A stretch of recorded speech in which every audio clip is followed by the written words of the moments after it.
Bem-vindos ao curso Apicultura para Iniciantes, da plataforma eCampo da Embrapa. Meu nome é Bruno de Almeida Souza, sou pesquisador da área de apicultura e vou guiá-los ao longo da terceira e última parte do módulo 1, que tem como tema as abelhas e a sua criação no Brasil. Ao final do módulo 1, espera-se que o aluno seja capaz de conhecer as principais características da abelha africanizada Apis mellifera e conhecer a importância da atividade apícola no Brasil. Especificamente nessa terceira parte, iremos estudar com mais detalhe algumas particularidades sobre a biologia dos indivíduos existentes na colônia da abelha Apis mellifera, seus produtos e serviços de importância para o desenvolvimento da cadeia apícola nacional. Resgatando algumas informações já apresentadas em partes anteriores deste módulo 1, devemos lembrar que as abelhas Apis mellifera são insetos eusociais, ou seja, insetos que formam colônias perenes, onde há sobreposição de geração, onde há o cuidado pelas crias que estão se desenvolvendo e onde há a divisão de trabalho e de tarefas entre os indivíduos. Em dado momento, nas colônias das abelhas Apis mellifera, podemos encontrar até 3 tipos de indivíduo coexistindo: a rainha, a operária e o zangão, cada um com sua função específica no perfeito andamento e estrutura dessa sociedade das abelhas. Independente do indivíduo, é importante destacar que as abelhas são insetos que passam por metamorfose completa, ou seja, ao longo do seu crescimento e desenvolvimento, as diferentes fases que vão de ovo até indivíduo adulto têm diferenças morfológicas entre si. O surgimento de um novo indivíduo se inicia a partir de um ovo colocado pela rainha e, a partir da eclosão da larva, teremos o desenvolvimento da fase larval, de pulpa, pré-pulpa e adulto. No caso das fêmeas, a alimentação apresentada nas diferentes fases de desenvolvimento irá determinar se ela irá se desenvolver em operária ou se será formada uma nova rainha. No caso dos machos, a sua formação é iniciada a partir de um ovo não fecundado, sendo, portanto, um indivíduo haploide. Cada um desses indivíduos possui um tempo determinado para a conclusão de cada etapa do seu desenvolvimento de ovo à vida adulta. Na fase de ovo, independente de se tratar de rainha, operária ou zangão, ao final de 3 dias, tem-se a emergência da larva, que, a depender da casta, terá uma fase de 5 dias e meio a 6 dias e meio para concluir o seu ciclo. Segue-se a fase de pulpa, que pode chegar a 14 dias e meio nos zangões, e a emergência do indivíduo adulto, que para a rainha se dá 16 dias após a postura do ovo, para as operárias 21 dias após a postura do ovo e para o zangão 24 dias após a postura do ovo. Atingindo a vida adulta, cada um desses indivíduos também terá um ciclo de vida variável a depender da função desempenhada. Nas rainhas, se observa a possibilidade de uma vida produtiva variando de 2 a 5 anos. Já nas operárias, essa vida adulta dura de 38 a 42 dias e nos zangões é de 80 dias. Vamos trazer agora algumas características de cada um desses indivíduos. A rainha é uma abelha fêmea, ou seja, ela é originária de um ovo fecundado. Durante a sua fase de desenvolvimento larval, ela foi alimentada única e exclusivamente com geleia real. Além dessa diferença na alimentação, também a sua célula de desenvolvimento é modificada, tendo seu tamanho aumentado de forma a permitir o desenvolvimento dos órgãos reprodutivos e um maior depósito de geleia real para sua alimentação. Essa câmara especial é chamada de realeira. Conforme anteriormente apresentado, de ovo a indivíduo adulto são necessários 16 dias para a formação de uma nova rainha. Em determinado momento, é possível encontrar várias realeiras distribuídas no interior da colônia. No entanto, somente uma rainha pode governar essa colônia. Dessa forma, a primeira rainha a emergir irá procurar as demais e sacrificá-las ainda dentro da realeira. Caso duas emerjam no mesmo momento, essas rainhas irão brigar até que somente uma fique viva. Uma vez definida a rainha vencedora, essa passará a desempenhar papel fundamental para a sobrevivência da colônia. Um deles está relacionado à manutenção da coesão social. Isso é feito a partir da liberação pela rainha de feromônios, que já foram abordados na parte 2 do módulo 1. Esses feromônios indicarão às demais abelhas presentes na colônia de que há uma rainha presente, ativa e responsável pela realização de posturas de ovos que garantirão a perenidade da colônia de abelhas. Para iniciar sua fase reprodutiva, no entanto, a rainha precisa realizar o voo nupcial, momento no qual ela sai da colônia e, durante o voo, libera novamente feromônios reprodutivos no ar, atraindo zangões que estejam na proximidade e que realizarão a cópula, transferindo para essa rainha espermatozoides, que ficarão armazenados numa estrutura particular de seu corpo, chamado espermateca, e que será utilizado por essa rainha até o final da sua vida. Durante esse voo nupcial, a rainha pode chegar a copular com até 20 zangões. Uma rainha em plena vida produtiva pode chegar a colocar até 3.000 ovos por dia. Para isso, ela tem uma alimentação à base exclusivamente de geleia real e também à sua disposição abelhas amas que ficam lhe acompanhando no interior da colônia e lhe suprindo com alimento sempre que necessário. Com o passar do tempo de intensa vida produtiva, a rainha envelhece, e isso impacta diretamente na quantidade de ovos colocados por dia.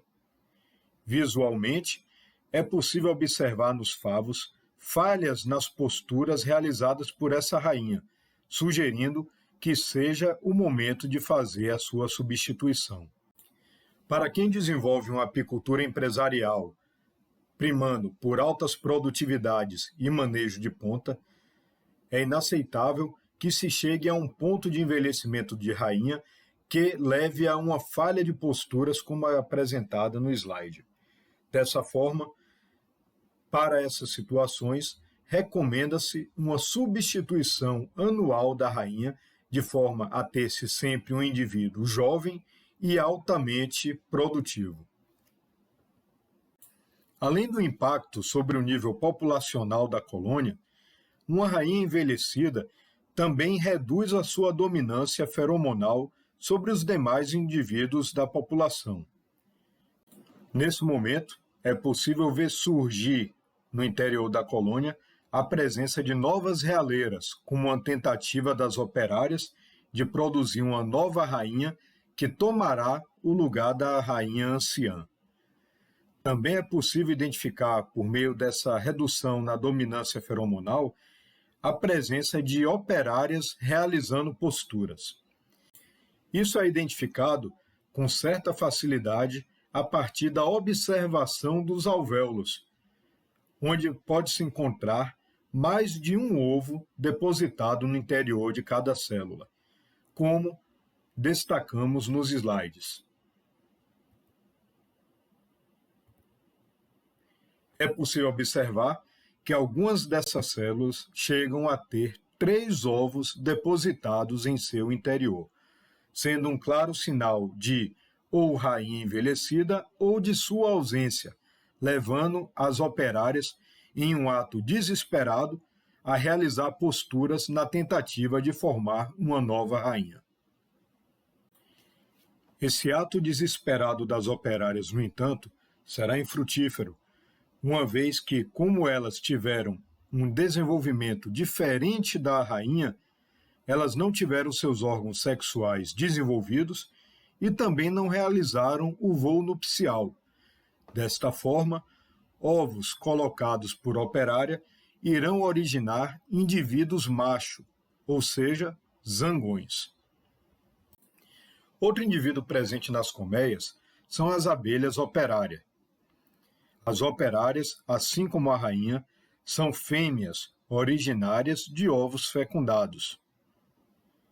Durante o seu desenvolvimento, as operárias têm interrompida a alimentação à base de geleia real e passam a ser supridas com a mistura de pólen e demais substâncias glandulares, o que direciona o seu desenvolvimento de uma forma diferenciada do que ocorre com as abelhas rainha.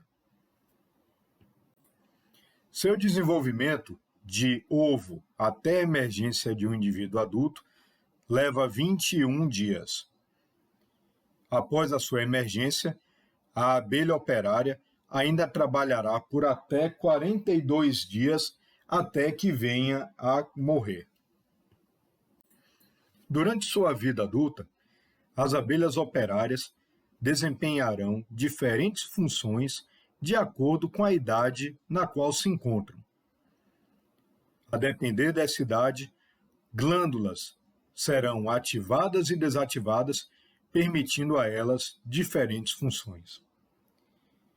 Do primeiro ao segundo dia, as abelhas realizam a atividade de limpeza no interior da colônia, retirando resíduos dos favos e de toda a colmeia, além de trabalhar no aquecimento dos ovos e das larvas. Do quarto ao 12º dia, suas glândulas hipofaringeanas, responsáveis pela produção de geleia real, estarão plenamente ativas, permitindo a essas abelhas produzir esse alimento nobre utilizado para a alimentação da rainha e de larvas novas. Nesse sentido, as operárias produzem a geleia real e cuidam da criação de novas rainhas. Nessa fase, são chamadas de abelhas nutrizes ou enfermeiras.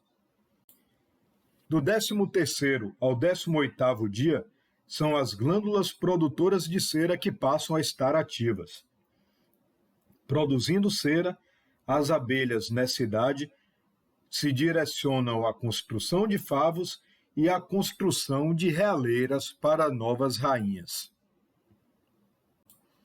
Do 19º ao 20º dia, ela desempenha a função de sentinela, permanecendo como guardiã no alvado da colmeia. Sua principal finalidade é defender a colmeia contra qualquer tipo de invasão. É ainda nessa fase de guardiã ou sentinela que verificamos uma das principais características da abelha africanizada em relação às linhagens europeias até então existentes no nosso país, que é a elevada defensividade. É nesse momento que as abelhas lançam mão do uso do ferrão, localizado na parte posterior do seu abdômen, conforme já apresentado na parte 2 deste módulo. Finalmente, do 21º até seu último dia de vida, a abelha operária realizará a função de campeira, ficando responsável por realização de serviços externos no campo, como a coleta do néctar, do pólen, de própolis e da água. Por fim, chegamos ao zangão, o indivíduo macho das colmeias. O zangão é originário de um ovo não fecundado.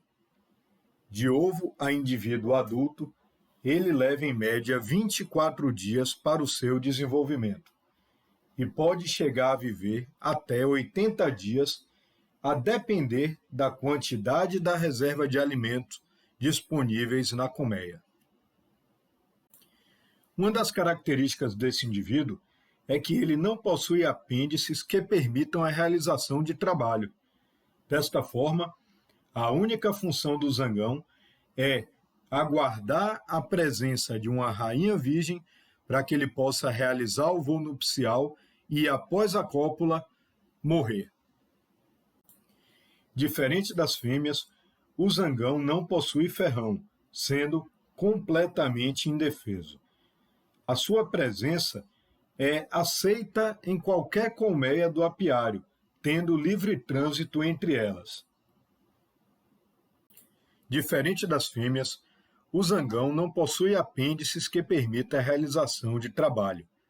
Também não possuem ferrão, sendo, portanto, completamente inofensivos.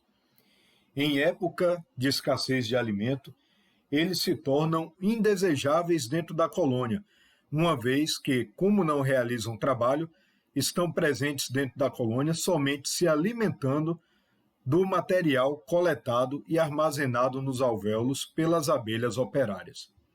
Desta forma, são expulsos da colônia e deixados à própria sorte. Após conhecer um pouco sobre cada um dos indivíduos que compõem a sociedade das abelhas, vamos conhecer um pouco sobre a estrutura de suas colônias. Para a constituição de uma colônia, as abelhas Apis mellifera utilizam a cera produzida e secretada pelas abelhas operárias para moldar favos. Esses favos são constituídos de pequenas subunidades, chamadas de alvéolos, e destinados a receber a postura feita pela rainha ou a armazenar os alimentos coletados pelas abelhas operárias. O conhecimento da biologia dessas abelhas e da estrutura de seus ninhos tem sido fundamental para a tecnificação da atividade a partir do desenvolvimento e aperfeiçoamento de práticas de manejo avançado. Um exemplo disso é a utilização da cera alveolada pelos apicultores. Essa cera alveolada, basicamente, se trata da cera da abelha, que passa por um processo de laminação e de impressão de formas hexagonais, que serão utilizadas pelas abelhas como uma matriz para a produção de novos favos. Além disso, ao fornecer uma cera pré-moldada para as abelhas, o apicultor reduzirá o tempo de produção desse favo e o consumo de alimento destinado à produção de cera. Mais informações sobre manejo de abelhas e técnicas utilizadas para otimizar a criação serão apresentadas no módulo específico. Quando se pensa em abelhas, um dos principais produtos que se vem à mente é o mel. O mel é elaborado a partir do néctar coletado nas flores ou de secreções extraflorais que a abelha coleta, adiciona substâncias glandulares próprias, desidrata e armazena no interior da colmeia. A característica desse mel irá variar de acordo com a espécie de abelha que o produziu, do local de produção, da flora de origem e do manejo dispensado pelo apicultor. Trataremos desse aspecto qualitativo do mel no módulo específico destinado a esse produto. O mel já é um produto consolidado no mercado nacional e que coloca o Brasil, inclusive, em posição de grande produtor e exportador desse produto com características orgânicas e isentos de defensivos químicos ou medicamentos para tratar patologias apícolas. Além disso, há também potencial para o mercado do pólen, do própolis, da geleia real, da apitoxina ou veneno de abelha e de enxames para pessoas que queiram iniciar na atividade. Para cada um desses produtos, o apicultor deverá dispensar as práticas de manejo adequadas de forma a otimizar a sua obtenção, considerando que as abelhas deverão ter seu comportamento direcionado para priorizar alguns desses produtos em detrimento de outros. Também trataremos disso em um módulo específico do nosso curso. Apesar das abelhas serem mais conhecidas pelos produtos que elas nos ofertam, é nos serviços que elas se destacam, e é essa a sua principal finalidade na natureza. Por meio da polinização, as abelhas atendem a cerca de 73% das plantas existentes no mundo e que dependem de agentes polinizadores para a produção de frutos, sementes e perpetuação de suas espécies. Já existem estudos indicando que o serviço de polinização gera um benefício de quase 10% do valor da produção global de alimentos. Dentre as abelhas que prestam serviço de polinização, as apis mellifera têm um papel destacado. Primeiro, porque já se tem muito bem conhecido o seu manejo e os benefícios que elas trazem por meio da polinização em diversas culturas. Um outro aspecto está relacionado à dependência que as abelhas têm da natureza e das plantas para a obtenção de alimento e de abrigo, fazendo com que elas visitem essas espécies vegetais para uma condição de sobrevivência de suas colônias. Outro ponto é o comportamento forrageiro. As abelhas precisam visitar plantas para coletar alimento, armazená-los e ter o suprimento adequado para alimentar todos os indivíduos da colônia, inclusive em períodos de escassez de alimento. Também é observada uma fidelidade à planta.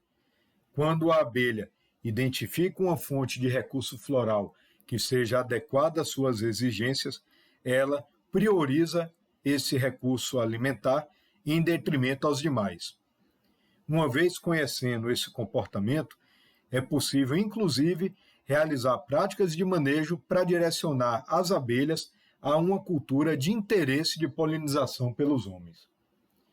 Por fim, a facilidade dessas abelhas em aceitarem ambientes protegidos, de forma que o serviço de polinização pode ser realizado, por exemplo, em ambientes de estufa ou telado.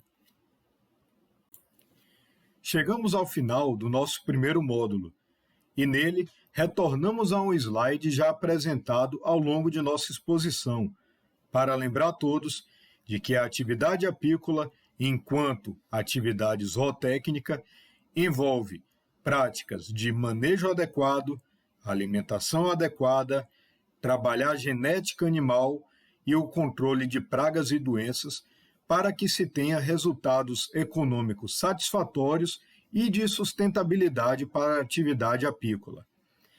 Todos esses fatores serão abordados de forma mais detalhada no transcorrer do nosso curso Apicultura para Iniciantes. Informações adicionais sobre os tópicos abordados nesse primeiro capítulo estão disponíveis no material complementar indicado nesse slide e também disponível na plataforma do eCampo.